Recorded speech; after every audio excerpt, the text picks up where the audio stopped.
오늘은 성령의 열매 중에 충성이라는 열매에 대해서 배우도록 합니다. 그리스도인들에게서 맺혀지는 열매 중에 충성이라는 열매가 있습니다. 이 충성이라는 열매는 오직 하나님의 은혜를 입고 하나님의 사랑을 받은 자들에게만 맺혀지는 것입니다.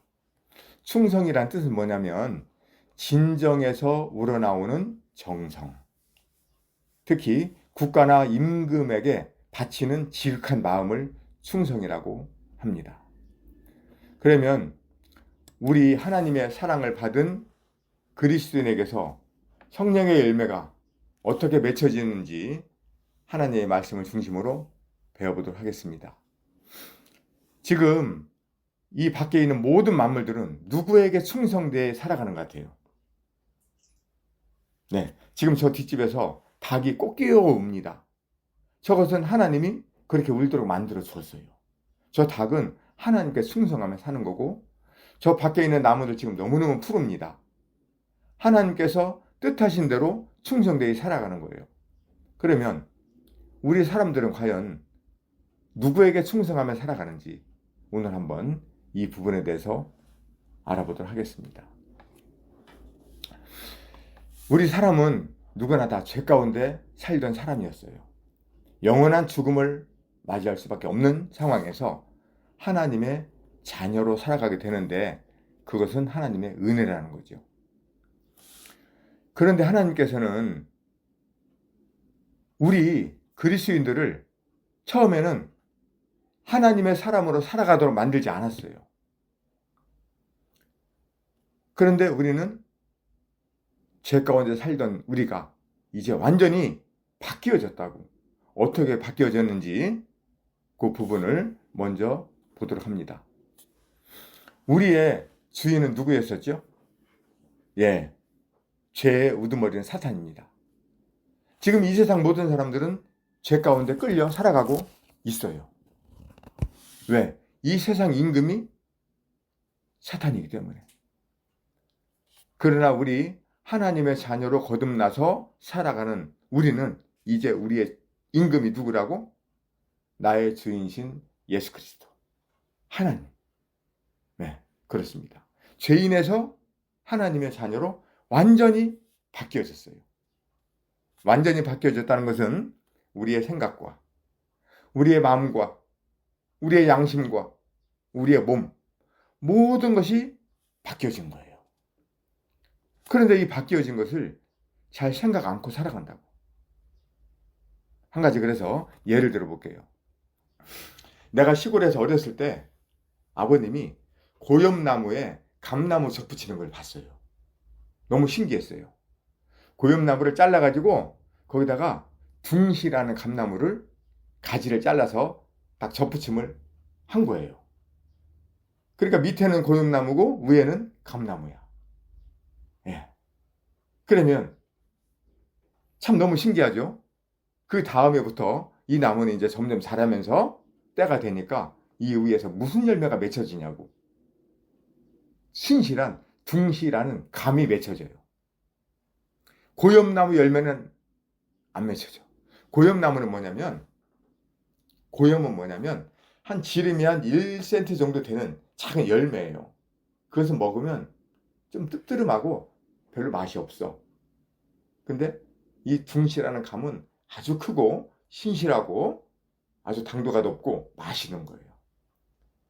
그러니까 고염나무에 둥시 감나무 가지를 접붙이면서 그것을 자라게 하면은 그 위에는 이제 둥시라는 감이 맺혀진다고요.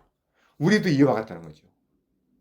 우리도 죄를 가지고 죄성의 뿌리를 받은 우리가 그렇게 자랐어요. 그런데 하나님께서는 어떻게 했다고요? 죄인으로 살아가던 우리를 예수님의 십자가로 함께 죽임을 당하고 완전히 끝내시고 우리를 어떻게 했다고? 예수님으로 접붙임했다고요. 예수님의 생명으로. 그게 바로 로마서 6장 6절에 나오죠. 예, 로마서 6장 6절 봅시다. 제가 읽습니다.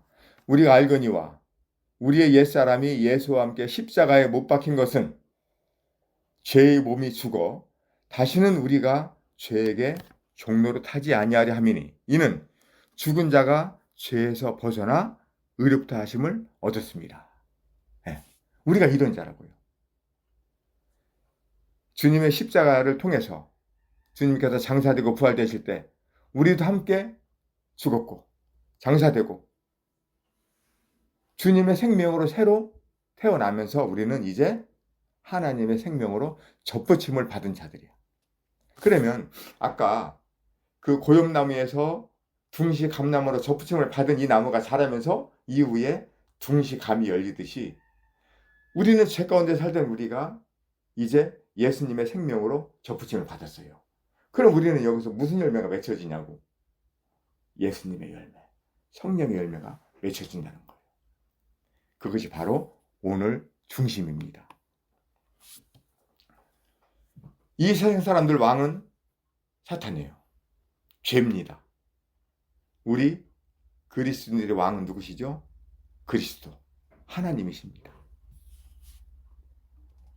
네. 이 내용이 이제 또 자세하게 설명되어 있어요. 이 세상 사람들은 누구한테 충성되어 살아가느냐? 아까 얘기한 대로 자기 안에 계신 그 주인에 따라서 충성되어 살아가요. 그러면 우리 그리스도인들은 어떤 누구에게 충성을 하느냐? 이 부분이 마태복음 24장에 나와 있어요. 마태복음 24장 29절부터는 예수님이 제자들에게 중요한 말씀을 선포하셨어요. 그것은 주님은 제자들과 함께 있으면서 제자들에게 하나님의 말씀을 직접 가르치셨고 그러시면서 주님이 다시 오실 거리라는 말씀을 남기셨어요. 그런데 중요한 것은 주님의 생명을 받은 제자들이 주님께서 다시 오실 때까지 주님의 말씀에 충성되이 살아가라는 말씀이에요. 그런데 그날과 그때는 아무도 모른다. 주님께서 오시는 날은 아무도 모른다는 거예요. 제가 읽습니다. 마태복음 24장 36절부터입니다. 그러나 그 날과 그때는 아무도 모르나니 하늘의 천사들도 모르고 아들도 모르고 오직 아버지만 아시느니라. 노아의 때와 같이 인자의 임함도 그러하니라 라고 말씀하셨어요. 그러면 노아의 때 어떻게 됐나 잠시 한번 우리가 돌아봅시다. 노아의 때 사람들이 어떻게 살았었죠? 네, 여기에다 책가피를 껴놓고 창세기 6장으로 돌아가겠어요. 노아의 때 어떻게 살았었는지를 우리 잠시 보면 우리가 현재 살아가는 이 시대를 알 수가 있어요. 창세기 6장 5절부터 제가 읽습니다. 여호와께서 사람의 죄악이 세상에 가득함과 그의 마음으로 생각하는 모든 계획이 항상 악할 뿐임을 보시고 땅 위에 사람 지으셨음을 한탄하사 마음에 근심하시고 이르시되 내가 창조한 사람을 내가 지면에서 쓸어버리되 사람으로부터 가축과 기는 것과 공중의 새까지 그러하리니 이는 내가 그것들을 지었음을 한탄함이라 하시니라. 하나님께서는 이 노아 시대 때 딱 보니까 사람들이 완전히 그 죄악 가운데 살아가는 거예요. 그들 마음속으로 생각하는 모든 것이 다 항상 악하다고 되어 있어요. 그래서 하나님이 한탄하사 그것들을 어떻게 한다고? 다 쓸어버리시겠다 이렇게 말씀하셨어요. 그런데 그때 하나님의 은혜를 입은 사람이 있어요. 그 사람이 어떻게 살았냐면 창세기 6장 8절입니다. 그러나 노아는 여호와께 은혜를 입었더라. 9절 이것이 노아의 속본이라. 노아는 의인이요 당대의 완전한 자라.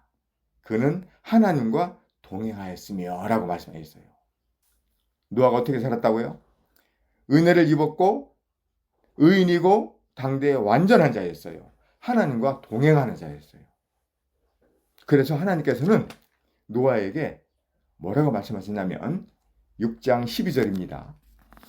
하나님이 보신즉 땅이 부패하였으니 이는 땅에서 모든 혈육 있는 자의 행위가 부패함이었더라. 하나님이 노아에게 이르시되 모든 혈육 있는 자의 포악함이 땅에 가득하므로 그 끝날이 내 앞에 이르렀으니 내가 그들을 땅과 함께 멸하리라 라고 말씀하셨어요. 그리고 이제 그 다음 절부터는 노아 방주를 지으라고 쭉 설명을 하셔요. 노아는 어떻게 했을까요? 하나님의 말씀을 그대로 순종했다고요. 22절입니다. 노아가 그와 같이 하여 하나님이 자기에게 명하신 대로 다 준행하였더라. 네. 하나님이 이렇게 노아에게 명령을 했는데 노아는 하나님의 말씀을 준행했다고요. 그런데 이제 때가 돼서 하나님은 어떻게 했어요? 물 심판을 내립니다. 우리 시대하고 그 시대하고 지금 어떻다는 거예요? 하나님은 똑같다는 거예요. 이제 마태복음 24장으로 돌아갑니다. 24장 36절부터 다시 읽습니다. 그러나 그날과 그때는 아무도 모르나니 하늘의 천사들도 아들도 모르고 오직 아버지만 아시느니라. 노아의 때와 같이 인자의 임함도 그러하니라. 홍수 전에 노아가 방주에 들어가던 날까지 사람들이 먹고 마시고 장가들고 시집가고 있으면서 홍수가 나서 그들을 다 멸하기까지 깨닫지 못하였으니 인자의 임함도 이와 같으리라. 네. 우리가 살아가는 이 시대에도 주님이 분명히 제자들에게 말씀하셨듯이 오신다고 하셨어요. 그럼 언제 오실지 아무도 몰라요. 그 날과 그때는 누구만 아신다고요? 아버지만 아신다. 그렇게 말씀하셨어요. 그러면서 이제 어떻게 제자들에게 말씀하시냐면 24장 44절 보세요. 이러므로 너희도 준비하고 있어라. 생각하지 않은 때 인자가 오리라. 충성되고 지혜 있는 종이 되어 주인에게 그 집 사람들을 맡아 때를 따라 양식을 나눠줄 자가 누구냐? 주인이 올 때 그 종이 이렇게 하는 것을 보면 그 종이 복이 있으리로다. 내가 진실로 너에게 이르노니 주인이 그의 모든 소유를 그에게 맡기리라. 네, 이 내용은 너무너무 중요합니다. 예수님께서 십자가의 죽으심을 당하시기 전에 유언과도 같은 말씀을 하신 거예요. 제자들에게 뭐라 했어요? 너희도 준비하고 있어라. 생각하지 않은 때 인자가 온다. 충성되고 지혜로운 종이 되라 그랬습니다. 그러면 충성되고 지혜 있는 종이 누굽니까? 창세기 6장 7장에서 본 것처럼 노아. 그 사람은 하나님의 말씀을 듣고 하나님께서 말씀하신 대로 다 준행했어요. 그게 충성되고 지혜 있는 종이라는 거예요. 노아는 하나님의 은혜를 입었고 당대의 완전한 자였고 하나님과 동행하였습니다. 그리고 하나님께서 명하신 대로 다 준행하였어요. 그리고 자기 가족에게 다 알려줬어요. 그래서 가족들과 함께 튼튼한 그 방주를 만들었어요. 마태복음 24장 45절 다시 봅니다. 충성되고 지혜 있는 종이 되어 노아처럼 충성되고 지혜 있는 종이 되어 주인에게 그 집 사람들을 맡아 때를 따라 양식을 나눠줄 자가 누구냐? 노아는 하나님의 말씀을 듣고 하나님께서 일러준 대로 자기 가족들에게 다 일러줬어요. 그 때를 따라 양식을 다 나눠주었어요. 그리고 이제 주님께서 물 심판을 하실 때 주님은 다 그 내용을 아셨어요. 그래서 그 가족들을 어떻게 했어요? 방주 안으로 다 들여보냈습니다. 예. 우리는 지금 이 하나님 말씀을 우리는 받았어요. 나는 충성되고 지혜 있는 종처럼 살아가는 사람인가? 나는 주님께서 말씀하신 내용을 준행하면서 내 안에 오신 주님과 동행하면서 의인으로 살아가고 있는가? 네. 46절에 주인이 올 때 그 종이 이렇게 하는 것을 보면 주님의 뜻대로 주님과 동행하면서 주님의 말씀을 준행하면서 살아가는 이 사람은 예수 그리스도께서 오실 때 복이 있으리로다. 네, 정말 중요한 말씀입니다. 이제 더 중요한 말씀이 있어요. 47절입니다. 내가 진실로 너에게 이르노니 주인이 그의 모든 소유를 그에게 맡기리라. 정말 충성되고 지혜 있는 종에게 어떻게 하신다고요? 주님께서 하나님의 나라, 그 모든 소유를 그에게 맡긴다는 거예요. 갈라디아서 4장을 한번 봅니다. 이 내용과 관련된 중요한 말씀이 있어요. 갈라디아서 4장 6절 7절입니다. 하나님의 그 아들들에게 하나님의 나라를 유업으로 이렇게 주시는 그 말씀이 있습니다. 갈라디아서 4장 6절입니다. 너희가 아들이므로 하나님이 그 아들의 영을 우리 마음 가운데 보내사 아빠 아버지라 부르게 하셨느니라. 그러므로 네가 이후로는 종이 아니요 아들이니 아들이면 하나님으로 말미암아 유업을 받을 자니라. 네, 여기에 하나님의 아들들이 하나님의 나라를 유업으로 받는 내용이 나옵니다. 근데 누가 하나님의 나라를 유업으로 받는다고요? 마태복음 24장 46절로 다시 봅니다. 하나님의 나라를 누가 유업으로 받는다고 하냐면 마태복음 24장 45절부터 읽습니다. 충성되고 지혜 있는 종이 되어 주인에게 그 집 사람들을 맡아 때를 따라 양식을 나눠줄 자가 누구냐? 주인이 올 때 그 종이 이렇게 하는 것을 보면 그 종이 복이 있으리로다. 내가 진실로 너희에게 이르노니 주인이 그의 모든 소유를 그에게 맡기리라. 누구한테 맡긴다고요? 충성되고 지혜로운 종에게 맡긴다는 겁니다. 네. 그런데 우리 현대 이 세상 사람들은 하나님을 알지 못하는 사람들은 자기 부와 명예를 위해 살아갑니다. 그리고 죽을 때 다 놓고 갑니다. 하나님의 나라하고는 유업이 관계가 없어요. 그런데 하나님의 생명을 받고 살아가는 그리스도인들 중에서도 충성된 일꾼으로 살아가느냐 아니면 나 중심으로 살아가느냐 이거 우리가 한번 생각해 봐야 됩니다. 충성되고 지혜 있는 종으로 살아간다고 하는 그리스도인은 때로는 이 세상에서 손해를 보고 피해를 볼지라도 하나님의 나라를 유업으로 받는 자가 되도록 자라가야 됩니다. 왜요? 이것이 그리스도인의 목적지니까. 이와 관련해서 나의 간증을 간단히 합니다. 최근 나에게 큰 갈등이 하나가 생겼어요. 이 갈등이 뭐냐면 최근 학교 현장에서 학교 폭력이 많이 발생이 됩니다. 근데 나는 이 하나님 말씀을 중심으로 우리 사람이 어떻게 살아가야 되는지 이 연구를 하고 하다 보니까 양심에 따라 살아갈 때 학교 폭력을 바르게 예방할 수 있는 그 방법을 알았어요. 그래서 학교에서 우리 학생들 또는 외부 학교를 내가 강의를 많이 다니고 얼마 전에는 경기 광주 하남시 교육청 소속의 초등학교, 중학교, 고등학교 교장선생님들 모시고 내가 학교폭력 예방교육을 했어요. 또 며칠 전에 이제 경기 신문에도 학교폭력을 특별하게 예방하는 그 내용에 대해서 신문에도 나기도 했는데 이렇게 학교폭력 예방을 쭉 하다 보니까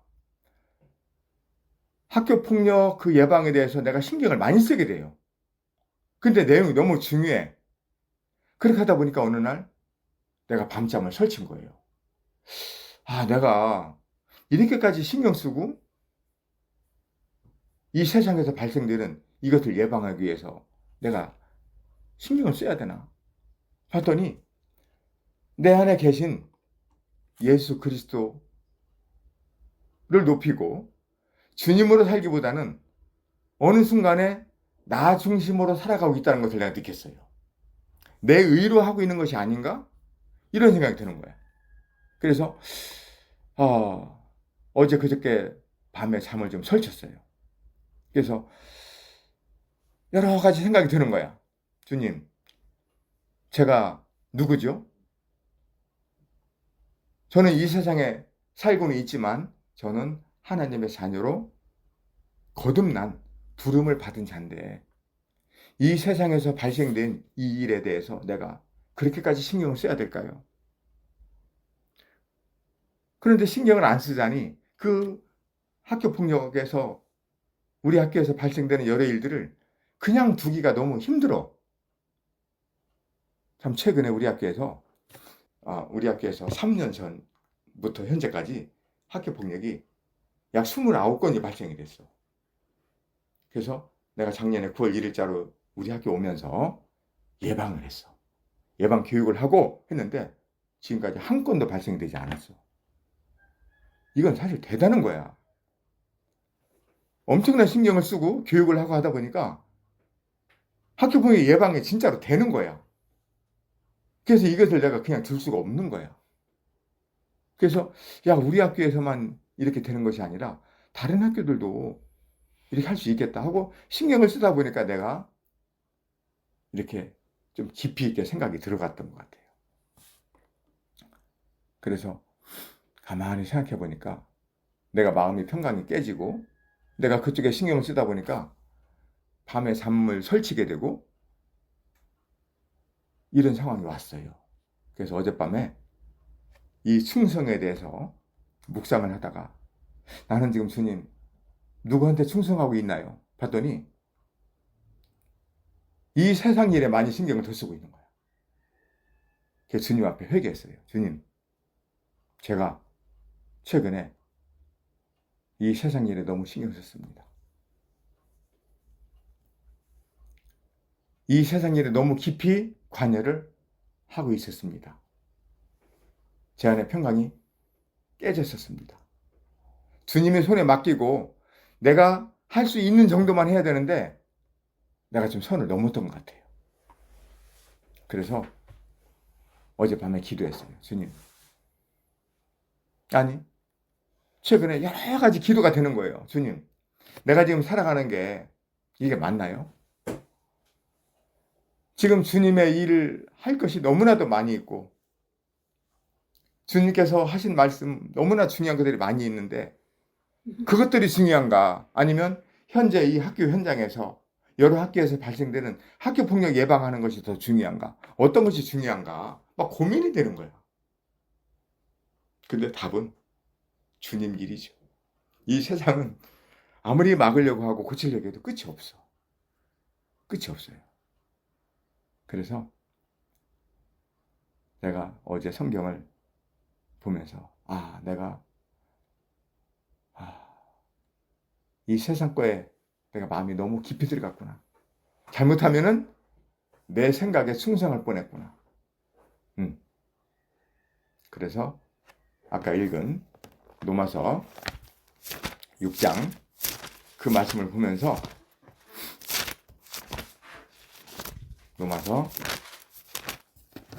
6장 3절부터 읽으면 무릇 그리스도 예수와 합하여 세례를 받은 우리는 그의 죽으심과 합하여 세례를 받은 줄 알지 못하느냐? 그러므로 우리가 그의 죽으심과 합하여 세례를 받음으로 그와 함께 장사되었나니 이는 아버지의 영광으로 말미암아 그리스도를 죽은 자 가운데서 살리신 것 같이 우리로 또한 새 생명 가운데서 행하게 하려 함이라. 만일 우리가 그의 죽으심과 같은 모양으로 연합한 자가 되었으면 또한 그의 부활과 같은 모양으로 연합한 자도 되리라. 우리가 알거니와 우리의 옛사람이 예수와 함께 십자가에 못 박힌 것은 죄의 몸이 죽어 다시는 우리가 죄에게 종로로 타지 아니하려 함이니 이는 죽은 자가 죄에서 벗어나 의롭다 하심을 얻었습니다. 이 말씀을 보면서 내가 세상에서 열심히 살았던 거, 세상에서 중심을 두고 살았던 내 생각은 다 이미 옛사람은 죽었는데 내가 현재 이쪽에 많이 마음이 빼앗겼구나. 이게 막 너무 후회가 되는 거예요. 그래서 이 세상에서 내가 너무 많이 마음이 뺏기지 말고 허락하시는 정도까지만 하도록 하자. 이렇게 생각을 하니까 마음이 많이 편해졌어요. 로마서 6장 17절도 봅니다. 하나님께 감사하리로다. 너희가 본래 죄의 종이더니 너희에게 전하여 준 바 교훈의 본을 마음으로 순종하여 죄로부터 해방되어 의에게 종이 되었느니라. 나는 그리스도의 종인데 내가 세상에 많이 마음이 빼앗겼구나. 이것이 되면서 어젯밤에 많은 기도를 했어요. 회개했어요. 주님, 제가 잘못 살았습니다. 나의 전부는 주님이십니다. 이렇게 기도를 많이 했습니다. 그러면서 이 말씀도 많이 떠올랐어요. 요한일서 2장 15절. 이 세상이나 세상에 있는 것들을 사랑하지 말라. 누구든지 세상을 사랑하면 아버지의 사랑이 그 안에 있지 아니하니 이는 세상에 있는 모든 것이 육신의 정욕과 안목의 정욕과 이생의 자랑이니 다 아버지께로부터 온 것이 아니요 세상으로부터 온 것이라. 이 세상도 그 정욕도 지나가되 오직 하나님의 뜻을 행하는 자는 영원히 거하느니라. 이 말씀이 최근 계속 떠오르면서 내가 왜 이 세상에 많이 마음이 빼앗기지? 마음이 너무 아팠어요. 그래서 어젯밤에 최종적으로 기도하고 이 말씀을 묵상하면서 내가 누구에게 충성하고 있었나를 떠올리면서 많이 회개를 했습니다. 그러면서 이제는 충성되고 지혜 있는 종이 되어서 주님이 오실 때까지 살아가는 그런 자가 되기를 원합니다. 하면서 기도하고 잠을 잤어요. 이제 나에게 주어진 이 시간들, 세상에서 아무리 급한 일이 있다 하더라도 주님께서 명하신 그 선을 넘지 않고 살아가는 그런 자로 살아야겠다. 그래서 충성되이 살아가는 그 충성의 열매가 맺혀지기를 기도하겠습니다. 함께하는 우리 모두도 나 자신이 이 세상의 학교폭력 참 중요하죠. 그 예방하는 거 너무 중요합니다. 그러나 그리스도의 선을 넘지 않고 그 안에서 그렇게 살아가도록 기도해 주시기 바랍니다. 이 충성이라는 열매 정말 중요합니다. 우리 모두도 하나님 앞에 충성되이 살아가는 그런 모두가 되기를 기도합니다. 이상입니다.